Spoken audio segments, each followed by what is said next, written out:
If you clicked on this video, you've probably been working out to look better. However, you probably had some roadblocks, or you find that getting an aesthetic physique requires a huge weekly time commitment. After all, it's the commitments that's outside of working out that's always the most challenging. I understand that. As a full-time software engineer, it gets quite busy and stressful. But you know, we still want to build an aesthetic physique, a physique that we can walk around feeling proud of, knowing that hey, I put in the effort to actually craft this physique. In this video, I'll be breaking down the exact steps on how you can build an aesthetic physique that doesn't require a huge time commitment. All I ask from you is 4 hours in a week. Take that 4 hours out in your week to build something that you're actually proud of. If you have 4 hours in a week, let's get started. Here's a full overview of what we'll be going through in this full aesthetics masterclass. First of all, we'll be talking about what makes an aesthetic physique. Then we'll be going through the training required to build this aesthetic physique. And finally, it will be the diet that is required to build the physique. Let's get right into it. What actually makes an aesthetic physique? There's a mathematical term called the golden ratio, and this is this magic number 1.618, and it's a mathematical representation of aesthetics. How does this actually relate to us building a physique? Well, when it comes to actually building a physique, when you have that golden ratio of the shoulder to waist ratio, it can make your physique look awesome. Having wide shoulders and a narrow waist is a hallmark of aesthetics, and this is commonly known as the V taper. If you have a shoulder to waist ratio of about 1.6, then it's a clear sign that you're gonna have an aesthetic physique. How can we actually build this aesthetic V taper? It's actually not about building as much muscle as possible, but to build muscles in the right areas and being proportionate overall. Here are the muscles that you should focus on when you're trying to build an aesthetic V taper. You want to actually build wide shoulders. How can you actually build wide shoulders? It's by actually just building your shoulders all around. This means the front, side, and rear delts. Other than that, you also want to be building your upper chest. It creates this shelf at the top near your collarbone that just enhances your overall physique. It gives you that powerful and broad look. You also want to be focusing on building your back. This gives you that V taper from the back, and it also just brings out your physique a ton. You can actually build slabs of muscle on your back, which just makes your frame overall way bigger. Finally, you want to have a solid midsection, which is your waist. You want to have a narrow waist with lean abs so that you can have that V taper where your broad shoulders taper down to your narrow waist. And of course, you need to train your legs and arms as well. It gives you that full and proportionate look for the overall picture. When it comes to building an aesthetic physique, you also want to have muscle definition. And how does this come about? This comes about from being lean enough so that you can see the cuts in your muscles and all the definitions, which just brings out the detail. Now you know what makes an aesthetic physique. We can focus on the training that will actually help us build this aesthetic physique. After all, you need to put in the effort in order to craft this physique. When it comes to training, you want to be focusing on stable movements, as this will lead to better gains. Why is this so? If a movement is more stable, you're able to generate more force, allowing you to push closer to failure. And when you're pushing close to failure, this actually produces the most mechanical tension, which is the key driver of muscle growth,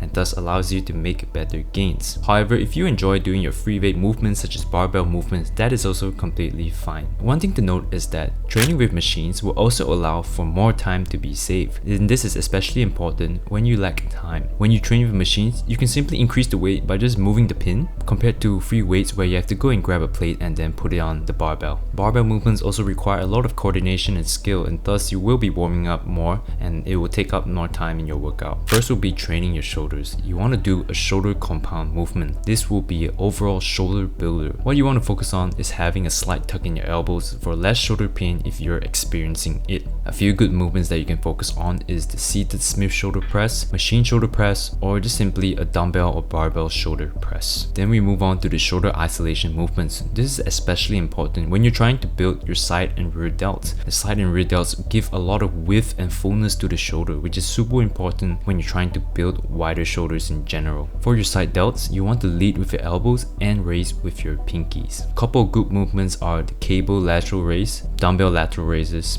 cable Y raises, or machine lateral raises. For rear delts, you want to reach out, protract your shoulder blades, and lead with your pinkies. A few good movements are the reverse cable fly, reverse pec deck fly, or simply reverse dumbbell fly. Then we move on to the upper chest. For upper chest, you want to focus on an incline compound movement. This will be biasing the upper chest. You want to take a narrower grip with a tuck-in elbow to bias shoulder flexion, as the upper chest does shoulder flexion. You also want to have this incline of about 30 to 45 degrees, which will naturally bring you to do shoulder flexion. I use the term bias here because you still will be involving your mid and lower chest, just that your upper chest will be taking more of the work. A few good movements that you can do is a Smith incline bench, incline machine press, incline hamstring press, incline dumbbell or barbell press. Then we move on to the back. First of all, we'll be doing some wide grip rows. The purpose of this wide grip rows is to actually bias the upper back. You want to take a wider grip with a flared elbow to bias hitting your upper back. Try and lead with your elbows and focus on shoulder protraction, rounding your shoulder blades, and retraction, pinching your shoulder blades back. A few good movements that you can do is the wide grip cable row, a chest supported row. Any sort of variation is fine. You can do it on the Smith, the dumbbell, or using the T-bar row, and also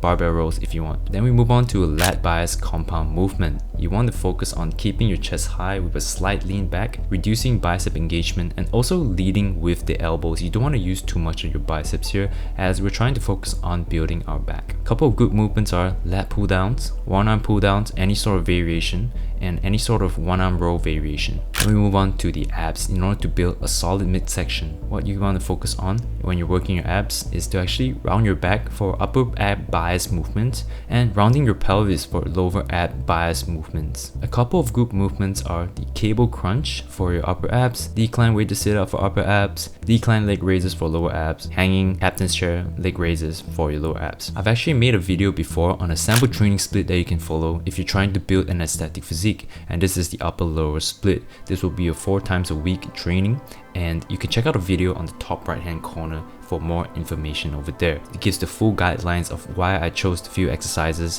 why is it in this specific order, and also the benefits of how I arranged the split. Highly recommend that you check the video out to have a more in-depth guide on how you can build an aesthetic physique using that exact training split. It only takes about 1 hour per session and thus 4 hours in a week. And if you focus on just doing that week on week on week, you definitely will be building some solid mass. When it comes to volume and intensity, for each exercise, I typically do about 2 to 3 sets at a high intensity, meaning 0 to 2 reps to failure. This ensures that each set is as effective as it can be. When you have a lower amount of sets, you will have to compensate that by doing a higher amount of quality, meaning training to a higher intensity. And the good thing about training to high intensity is also that it's more optimal for muscle growth. Pushing close to failure actually produces an optimal stimulus for muscle growth. When you push close to failure and your reps involuntarily start to slow down, this is when the most mechanical tension is actually occurring on the target muscle, and thus this elicits the most muscle growth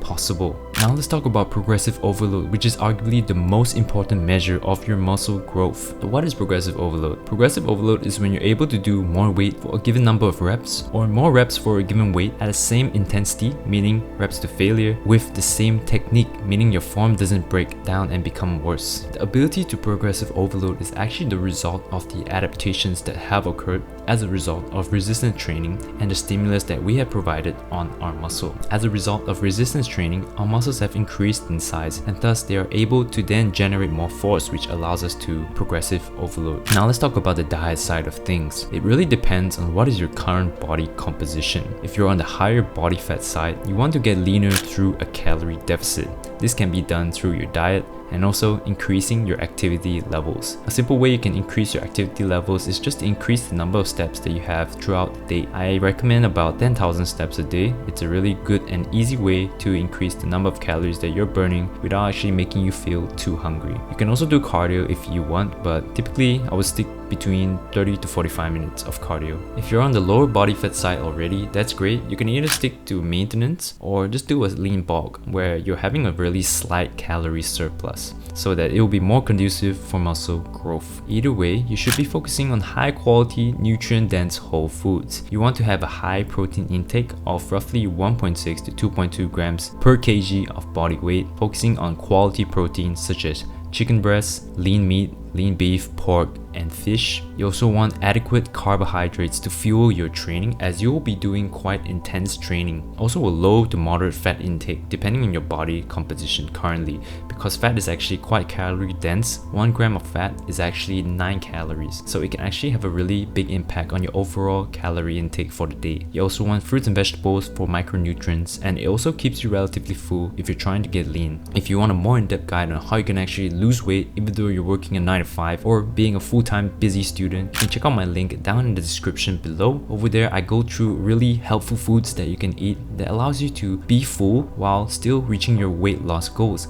And I also have a full 12-week plan that you can actually follow that removes all the guesswork from this weight loss journey that you want to have. I hope you guys found this video informational and helpful on how you can actually build an aesthetic physique. If you enjoyed these types of videos, do like and subscribe so that I can provide more content for all of y'all. It will be really helpful for me, and I'll see you guys in the next video.